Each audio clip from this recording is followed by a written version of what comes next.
Michigan versus Oklahoma. I haven't even seen if they have new rankings out for both of those teams yet, but it will be a top 25 matchup in Norman. It'll be down there where it's warmer. Great. Great. It's great for Michigan players. I think it's easier to go play in the warmth than it is to come up and play in the cold. But, this game is so early, I don't think it matters. Maybe it's hot down there. It's supposed to be. But here we go. This is the preview and prediction of Michigan at Oklahoma here for week 2.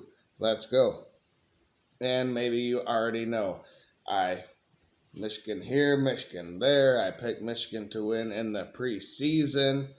So you can go ahead and click off right now. But I am going to try and give a case on why Michigan is going to win this game. Okay?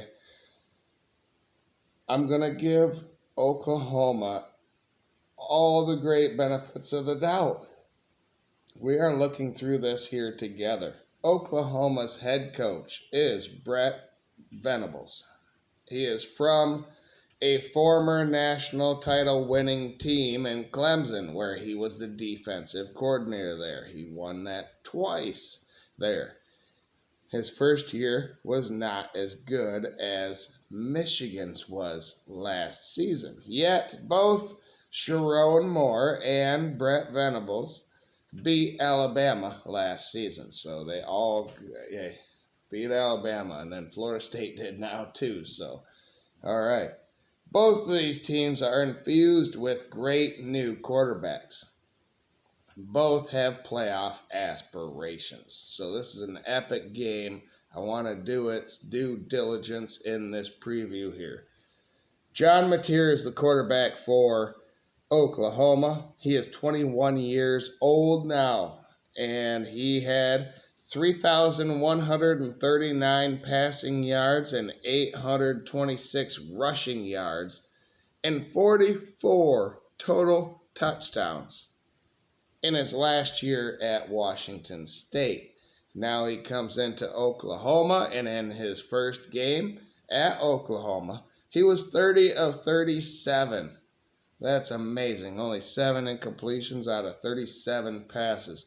He had 392 yards, though, so it's kind of a dink and dunk. He had some big ones, but 3 touchdowns as well. He had the 1 interception, though, versus Eastern Illinois. He did have a rushing touchdown as well versus them. At running back, Oklahoma only had 103 rushing yards versus Eastern Illinois. This is why I did not include them in the national title contender series. Oklahoma was not there. Miami was not there, but I just saw them seen them beat Notre Dame. Maybe they should have been in there, but Oklahoma, come on. The trenches weren't as big and experienced as some other teams, like, say, Michigan's in the sport. So, running back, they have a couple, and they didn't do very well. But wide receiver, Keontez Lewis had 9 catches for 119 yards and 2 touchdowns. So Michigan's secondary better know where that guy is at all times, but also Deion Burks had 7 catches for 88 yards and a touchdown. Jaron Kanak is the tight end for Oklahoma. He had 5 catches for 90 yards. 5 other players had a catch. So Wink Martindale, Michigan's defensive coordinator, needs to debate with himself whether he is going to stop the run game that wasn't very great in week 1. Is he going to put resources towards that to force a pass? Or is he just going to keep everything in front and play that Ohio State beating defense that we all know and love. Keep everything in front, bend but don't break, force material into your lap, basically. Just contain everything. I believe Michigan's defense. Of course, Oklahoma's kicker was never asked to kick a field goal versus the FCS opponent, so we don't know what he's going to be like. But I believe Michigan's defense showed well overall versus New Mexico, allowing some pass yards, but no run yards at all. And Oklahoma didn't get any run yards versus Eastern Illinois. So I expect that Wink will just keep everything in front, like I said, allow Mateer to run right into his defense, if that's what he chooses to do. Um, and in moments in this game. But you do have to keep Mateer off balance. So I expect he needs to blitz a couple of times. We need to hit John Mateer, a couple of times. And you know what? We hit that Lane quarterback from New Mexico a lot of times, and he kept getting right back up and competing. And that tight end that they had was amazing. So if Mateer can do that, it's going to be hard for Michigan's defense. I expect 2 touchdown drives from Oklahoma and 2 field goals. So 4 scoring drives throughout the game. You know, both teams, I think Oklahoma's probably going to try and get most possessions they can, and Michigan's trying to just limit possessions. That'll be another interesting thing. But I think Michigan will win overall. Limit possessions, eat clock, control the game, and that will limit Oklahoma to 20 points. So, how does the freshman quarterback Bryce Underwood from Michigan and Justice Haynes and Marlon Klein and Donovan McCulley and Michigan's offensive line do versus Brent Venables' Oklahoma defense? That's the question. I think that's the biggest question of this entire game.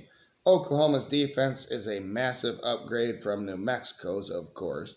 They're going to do better than they did, especially the defensive line, which worries me because Michigan's offensive line, I thought they didn't get the push in the run game that they needed to get all game. They needed to sustain that dominance versus New Mexico to blow them out. They couldn't do it. So that's concerning. There was big plays in the run game and the pass game for Michigan, though. And the offense was balanced overall. The line did okay, but it wasn't that dominance that I wanted to see. Bryce Underwood, the 18-year-old, looked like he was 26 years old in year 3 of the NFL. I'm telling you, the talent, the size, the poise, it was amazing. This is not hyperbole or an overreaction. He is the best I've seen from Michigan at quarterback in a long time. Actually, ever. In one game. In my experience, this guy in his first game, gosh, it's got to be one of the best performances ever as a passing quarterback throughout Michigan history. Remember, this guy didn't run at all, and he can. So, are we saving that for Oklahoma? The guy looked cool, calm, and collected. He was 21 of 31 for 251 yards and a touchdown. But it was the moments in the game where he seized the moment throughout the game, completing 3rd and 14s for 40 yards on a strike, on a dime. His passes look crisp. That makes me think he will do well versus Venables' defense. I mean, well enough. Michigan had 201 rushing yards versus a harder opponent than Eastern Illinois was. So I expect Michigan to control the ground game. Running back Justice Haynes had 16 carries for 159 yards and 3 touchdowns. And Bryce Underwood blocked for one of those touchdowns. He laid the boom. Justice Haynes averaged 9.9 yards per carry thanks to 2 home runs of 50-plus yards, of course. Don't forget about Jordan Marshall, though, who picked up some critical first downs in that first game for Michigan. He's going to get his. Just because Justice Haynes had the limelight doesn't mean Jordan Marshall or Micah Kapana isn't going to come in and contribute for this team. Again, for Michigan, the tight end shines. And it's Marlon Klein, who had 6 catches for 93 yards and a touchdown. Try to slow that guy down. He's a mismatch. Hopefully, Hogan Hansen is back at tight end as well, who picked up some touchdown last season. He's a specimen in his own right. But Bredesen is still there. We have him, and he is wrecking havoc as well. And others. Deacon Tonelli, etc. Underwood found 8 different receivers in this last game as well in Chip Lindsey's offense. Michigan's offensive coordinator now had a ton of options offensively, and Bryce hit all of them. He's for real. He's the real deal. I think Bryce finds a way to win this game at Oklahoma for Sharon Moore, who is an alum. He is a Sooner alum, but he has renounced them. He is Michigan through and through. Of course, that's what you do no matter what if you're the head coach. But I've heard some Oklahoma people talking about him like he is great and like they're wishing he was their head coach. He's not. He's Michigan's head coach, and he's going into your house before he gets suspended the week after. And he's going to win this game. I think Michigan scores 23 points to Oklahoma's 20. Yes, Michigan won't be afraid to kick field goals. Unlike other teams that I witnessed this past weekend. Texas. Texas. You should have been kicking field goal. Michigan's going to. Zavada is the best kicker in the sport. I don't even think in college football, we had Money Moody, and he went 3rd overall to San Francisco. Zavada's better. He's better, I'm telling you. I think he hits for 3 field goals for 9 points, and then with 2 extra points off of Michigan touchdowns.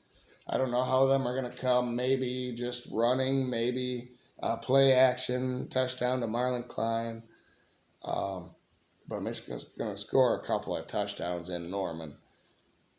Maybe it's a defensive score. Wouldn't that be something? But I think Michigan wins this game.